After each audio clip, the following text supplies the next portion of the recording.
കുട്ടികൾക്ക് ഭയങ്കരമായിട്ട് ഇഷ്ടപ്പെടുന്ന ഒരു റെസിപ്പിയാണിത്. അല്ലെങ്കിൽ പെട്ടെന്നൊരു ഗസ്റ്റ് വീട്ടിൽ വന്നാൽ നിമിഷ നേരം കൊണ്ട് നമുക്കിതുണ്ടാക്കി കൊടുക്കാം. ഈ റെസിപ്പി എങ്ങനെയാണ് ഉണ്ടാക്കുന്നതെന്ന് നമുക്ക് നോക്കാം.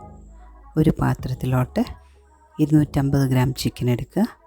ഞാനിവിടെ എല്ലില്ലാത്ത ചിക്കനാണ് എടുത്തേക്കുന്നത്.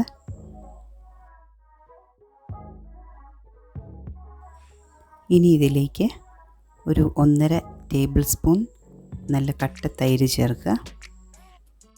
ഇനി ഇതിലേക്ക് ഒരു 1/2 ടീസ്പൂൺ ഉപ്പ് പൊടി ചേർക്കുക, 1/2 ടീസ്പൂൺ കുരുമുളക് പൊടി, 1/2 ടീസ്പൂൺ ഗരം മസാല, 2 ടീസ്പൂൺ മുളക് പൊടി, 1 സ്പൂൺ ജീരകം അല്ലെങ്കിൽ ജീരകത്തിൻ്റെ പൊടി, ഒരു 1/2 ടീസ്പൂൺ ഒറിഗാനോ അല്ലെങ്കിൽ ഇറ്റാലിയൻ സ്പൈസ് പൗഡർ, പിന്നെ പട്ടയുടെ പൊടി ഒരു 1/2 ടീസ്പൂൺ. അത് ഉണ്ടെങ്കിലും ഇല്ലെങ്കിലും കുഴപ്പമില്ല. ഇനി ഇതിലേക്ക് 1 ടീസ്പൂൺ ഇഞ്ചി വെളുത്തുള്ളി paste, 1 table spoon tomato sauce, 1 teaspoon olive oil അല്ലെങ്കിൽ സൺഫ്ലവർ ഓയിൽ യൂസ് ചെയ്യുക. ഇനി നന്നായിട്ട് എല്ലാം കൂടി മിക്സ് ചെയ്ത് ഒരു 5 മിനിറ്റ് വയ്ക്കുക.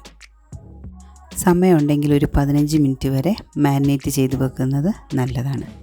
നിങ്ങൾക്ക് എൻ്റെ റെസിപ്പി എല്ലാം ഇഷ്ടപ്പെടുവാണെങ്കിൽ ഒന്ന് സബ്സ്ക്രൈബ് ചെയ്യുക, ലൈക്കും ചെയ്യുക. ഇനി ഒരു നോൺ സ്റ്റിക്ക് പാനിലോട്ട് 1 ടീസ്പൂൺ ഓയിൽ ഒഴിച്ചു കൊടുക്കുക. അതിലേക്ക് നമ്മൾ ചേർത്ത് വെച്ചിരിക്കുന്ന ചിക്കൻ ഓരോന്നായിട്ട് ചേർത്ത് കൊടുക്കുക.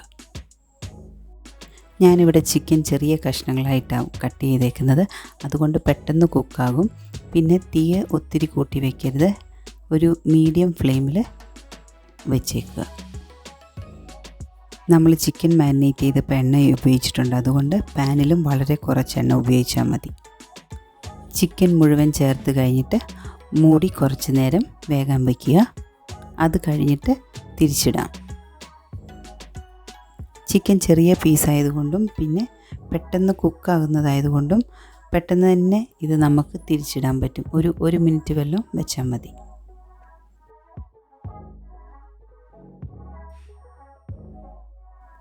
ഒരു 1-2 പ്രാവശ്യം തിരിച്ചിട്ടിട്ട് മൂടി വെച്ച് വേവിക്കുക.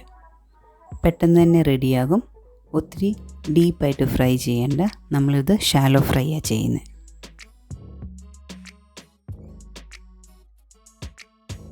ചിക്കൻ റെഡി ആയിട്ടുണ്ട്. ഇതിന് മുകളിലേക്ക് ഇനി നമുക്ക് വൈറ്റ് സോസ് ആഡ് ചെയ്യാം. വൈറ്റ് സോസ് എങ്ങനെയാണ് ഉണ്ടാക്കേണ്ടതെന്ന റെസിപ്പി ഞാൻ ഡിസ്ക്രിപ്ഷനിൽ കൊടുത്തിട്ടുണ്ട്. ഇനി വൈറ്റ് സോസിൻ്റെ മുകളിലേക്ക് മൊസറല്ല ചീസ് ഗ്രേറ്റ് ചെയ്ത് ഇട്ട് കൊടുക്കാം. തീ നന്നായിട്ട് കുറച്ച് വയ്ക്കണം. തീ കൂടിയാൽ ആ സോസി കൺസിസ്റ്റൻസി മാറിപ്പോകും. ഇനി തീ കുറച്ച് വെച്ച് ഒരു മിനിറ്റ്, അതിൽ കൂടുതൽ വേണ്ട, മൂടി അങ്ങ് വെച്ച് തീ പിന്നെ ഓഫ് ചെയ്യാം. എത്ര എളുപ്പമല്ലേ ഈ ഡിഷ് റെഡിയാക്കാൻ. നല്ല ചീസി, എല്ലാവർക്കും, പിള്ളേർക്കും വലിയവർക്കും ഒരുപോലെ ഇഷ്ടപ്പെടുന്നൊരു റെസിപ്പിയാണ്. എല്ലാവരും ട്രൈ ചെയ്ത് നോക്കുമെന്ന് വിശ്വസിക്കുന്നു. Thank you.